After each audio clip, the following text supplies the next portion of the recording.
is. Faith is not a blind belief.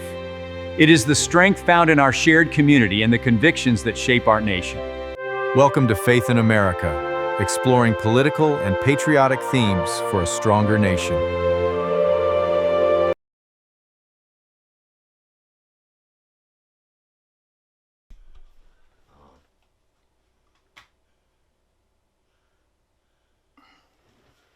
Provider, partner, and a purpose. I want to take a biblical look at family roles in a changing culture. Faith, responsibility, order. Welcome to Faith in Real Life, where we explore today's toughest issues through a biblical lens, truthfully, thoughtfully, and without compromise. Today's topic is one that sparks strong opinions on all sides. Should a man support his family so the woman doesn't have to work if she doesn't want to? And what do we make of the growing shift where in many homes, women are the primary providers? Let's walk through this carefully. The culture has a loud voice, but Scripture gives us clarity. From the beginning, the Bible establishes a framework for responsibility within the family. In Genesis 2, before sin even enters the world, Adam is given work. He's placed in the garden to tend and to keep it. Provision and responsibility were not a punishment. They're part of God's design. Later in 1 Timothy 5:8, we see a very direct statement. If anyone does not provide for his own, and especially for those of his own household, he is denied the faith and is worse than an unbeliever. That's strong language. It places the primary burden of provision on the man. This doesn't mean a man must be wealthy. It means he must be willing, diligent, and responsible, doing everything in his power to meet the needs of his family.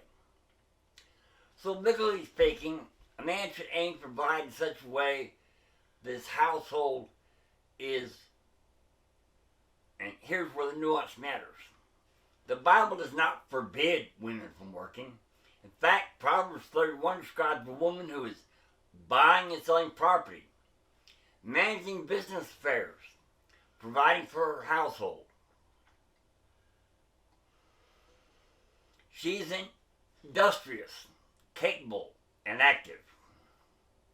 But here's the key distinction.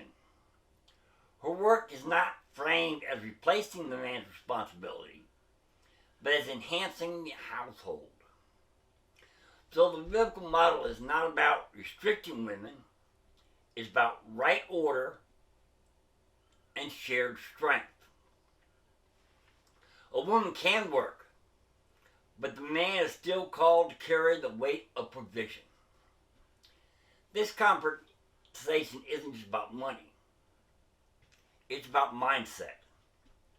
A man's role as provider reflects sacrifice. Ephesians 5:25, loving like Christ. Leadership, serving, not dominating. Responsibility, owning the outcome of his household.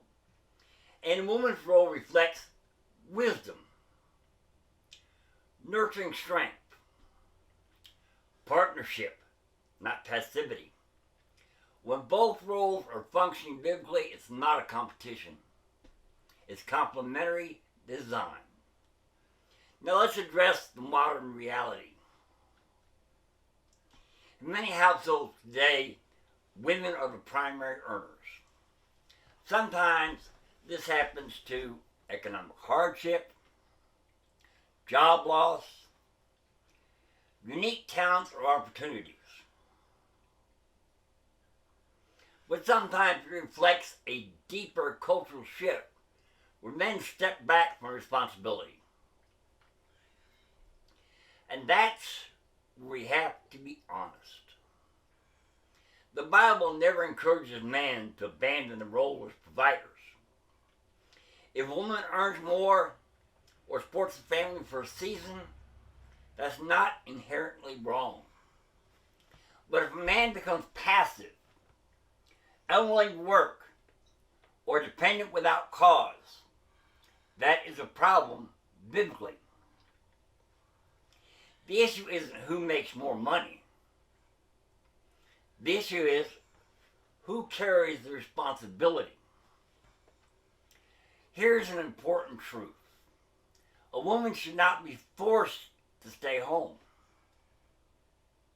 And a man should not be excused from stepping up. The ideal is this.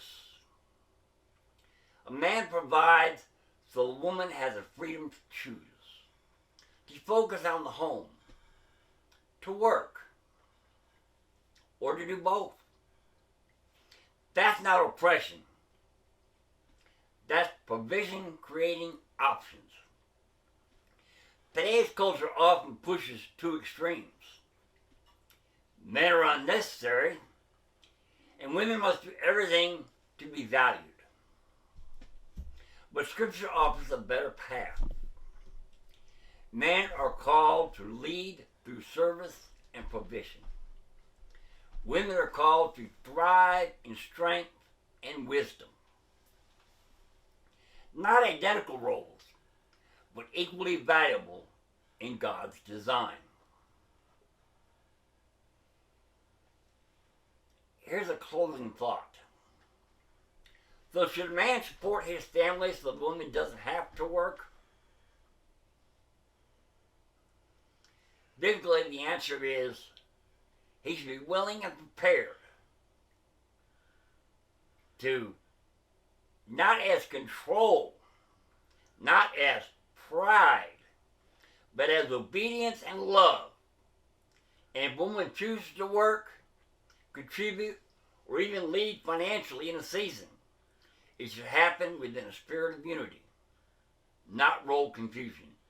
Because at the end of the day, the goal isn't rigid roles. It's a God-centered household.